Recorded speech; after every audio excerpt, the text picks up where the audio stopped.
of it, I think, not surprising, has been unveiled in their intention to do what they are planning to do in India. So that falls into place, I guess, now that you know that. Needless to say that the world is now moving irreversibly from the west to the east and south. And 94% of the population growth in the world going forward is going to come from really developing markets, which is entire population growth, and 72% of the world's incremental consumer expenditure is going to come from the developing markets. In our business, in fast-moving consumer goods, we always say you have to follow the people and you have to follow the money. That's what you have to do. Our business does not work on the basis of rich getting richer. It works on the basis of new people getting to standards of living where they can afford to actually have basic and essential products. So this is why we get excited when we look at it. But we get even more excited when we look at how we are positioned as Unilever in the developing markets. 80% of our turnover in all the big markets actually comes from leading positions, number one positions.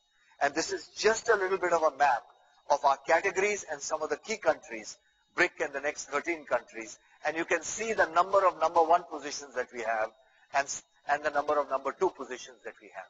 80% of our turnover comes from leading positions within Unilever. So not only is developing markets a big opportunity, it is also, we are also as Unilever very well placed in these markets. And you have to do a simple math.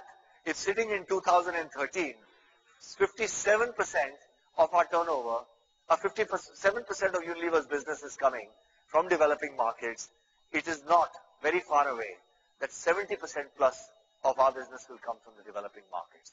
We therefore see ourselves as an emerging market company. And within that, clearly, India has a really critical role to play, because India is one of our biggest developing market companies. Brazil and India are two of our biggest operating companies in the developing markets. And in fact, they are two of our biggest operating companies, full stop.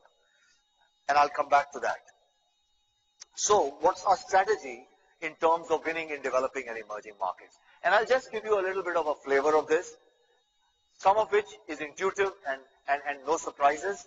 But just to tell you, we have identified a few pillars and drivers of what our strategy should be if we have to win in the developing markets. First is to make sure that we focus on some of the key markets. And key markets definition is very simple. We are talking about markets which are 100 million population, which will be by 2020, 100 million population plus, and markets where our presence is large. Okay? It's interesting that when we map all the 100 million plus markets, and we've added on a couple of them which will not be 100 million, but where we have strong positions. Argentina, for example, and Poland. Otherwise, all these markets, the Vietnams, the Egypts, are all going to be 100 million population. Maybe Thailand also may not be. But that's the criteria that we've used. And we call this BRIC plus the next 13 markets. In all these markets, the good news is that Unilever's market share is really well above the averages. And you can see there, the size of the bubble represents the size of our business. And you can see the two big red bubbles in the BRIC part are Brazil and India. And then there are a large number of blues where we have stronghold businesses: Argentina, Indonesia, South Africa, Vietnam, Thailand, Pakistan, Philippines. We have big businesses. So not only are we well positioned for today in our emerging markets and the big markets, but we are also very well placed in terms of some of the markets of the future. There are two exceptions to that, Russia and China, where we are underweighted. And our plan, therefore, is to make sure that we move towards a fairer representation of our share in these two markets. And the other big opportunity is nascent markets, which is essentially Central Africa, which is Sub-Saharan Africa, where we have a very good presence, but the markets are small but now they are accelerating. So, again, in a nutshell, this tells you where our focus markets are. BRIC plus the next 13 and Africa as a nascent market. The second bit is of our strategy is that these markets, as all of you know, are not homogeneous markets. We have rich people here, we have poor people here. And our strategy is to reach up, down, and wide. Why do we say that? This is how the population of the world is today and where it is going. And it's interesting that if you look at it in terms of socio-economic indicators, 1.8 billion people will move up the socio-economic ladder in the next 10 years. Almost all of them are going to be in the emerging markets. So you can see in the middle class, for example, the haves, we call it the haves, will move from 2 billion globally to 2.7 billion globally. This is the world population. In have-lots, it moved by 1 billion plus people. So there will be 1.8 billion people that are going to move up. But the fact is there will still be 2 billion people at the bottom of the pyramid. So our strategy is to reach up, reach down, and reach wide. And I'll come to what that means. Essentially, we believe that one of the biggest opportunities for us is to reach up. Why? A, the markets are premiumizing. People are buying better and better. A great example of this in India is Dove. This is one of our biggest successes. Who would have thought some years ago that a premium brand like Dove will be one of the fastest growing?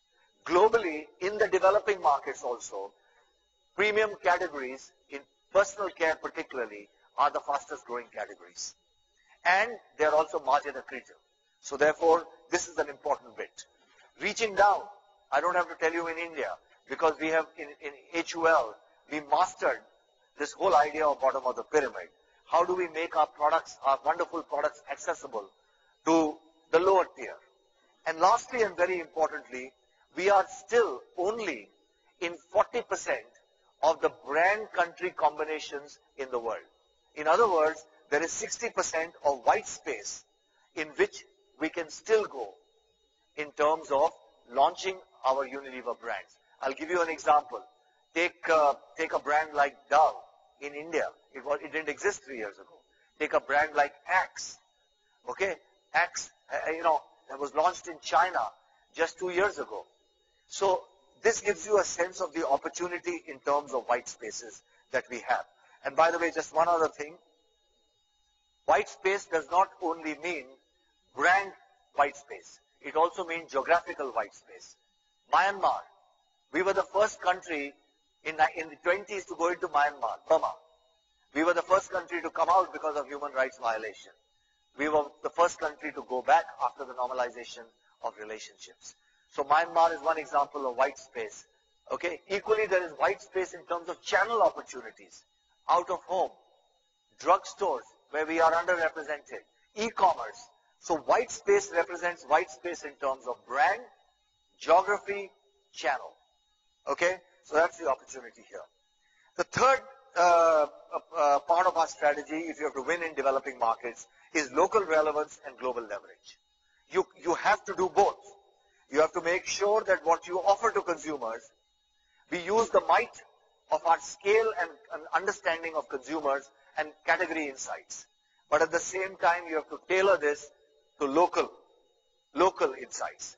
3 examples. If you take Dove, for example, in Dove Care, we know that the Chinese beauty mythology has milk as a great beauty ingredient. We have launched the Dove Care with better than milk as a concept. We have not done this anywhere else in the world. So a global brand leveraged with local insights. Similarly, if you take Knorr, our savory brand in Philippines, we launched it all with famous local flavors across in Philippines. Walls India, I hope you've tried this. If you haven't, I'm sure you'll get a chance. Our ethnic range is now one of our really fast-moving ranges. So the whole idea here is local relevance and global leverage.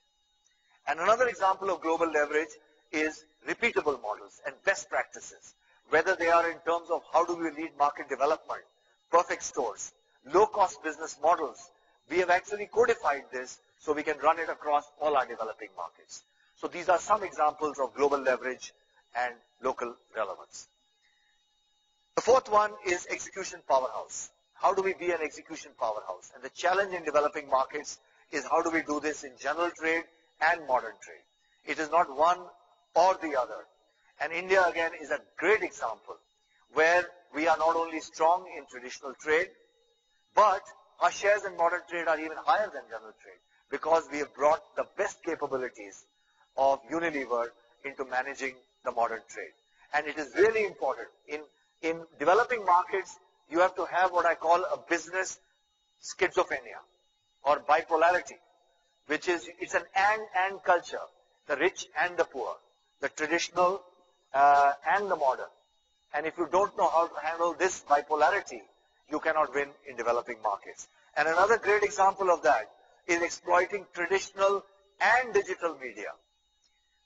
All of us know that developing markets are leapfrogging in terms of mobile technology, in terms of internet. We have, this year, we are going to have more mobile phones in the world than we are going to have the population of the world. It's a landmark. Internet users, in fact, it is most of the new internet users are now coming from the developing world. China is perhaps going to become one of the most connected places in the world, has already overtaken the United States in number of internet connections. And that means there are opportunities in e-commerce, digital marketing. It is fundamentally changing the way we talk to our consumers and the way we talk to our shoppers. And therefore, how we continue to exploit non-conventional media, traditional media, like, for example, what we are doing in terms of our rural outreach in India. You'll hear more about that later. On the one hand, there is still 650 million people living in rural India, which needs to be reached out to. Equally, we are using some of the best technologies in the developing world in terms of communicating through digital. And the last and very important one is winning the war on talent. And how do we really make sure in the developing world that we have the best talent available? Are we attracting, retaining, and developing the best talent? And at the same time, building what I call global leaders. This is a slide that we are particularly proud of. In 37 countries, Unilever is amongst the top three in terms of employer of choice. In 21 of them, we are number one employer of choice, including in India. Out of that, 26 of these countries are the large developing and emerging market countries. So in 26 of developing market countries, we are the number one employer of choice or the number two or number three. And you can see there. This is a proposition that allows us to attract the best talent. And India, again, is an excellent example of that.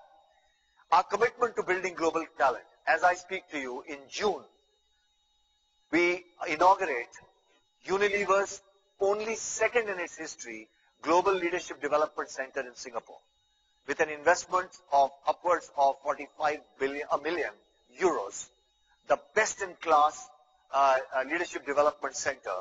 And this is going to be inaugurated by the Prime Minister of Singapore. And this is not a regional center. It's a global center. And this is our commitment that if we want to run a business where 70% of our business will be in the emerging world, you need to build global leaders who are able to manage both sides of the pond, whether it is developed or the developing world. And that then is the agenda underpinned by really what we believe is a non-negotiable, which is to own sustainability as our driver of growth and our business model. So that is really, ladies and gentlemen, how we see winning in developing and emerging markets. I've spoken about the focus in key markets. You'll hear amplification of that in our biggest developing market, India. And then, of course, a series of initiatives that we believe are the ones that are driving our growth and will really power us into 2020 to become indisputably the emerging market company. And with that, I'm going to hand it over to Nitin. Thank you.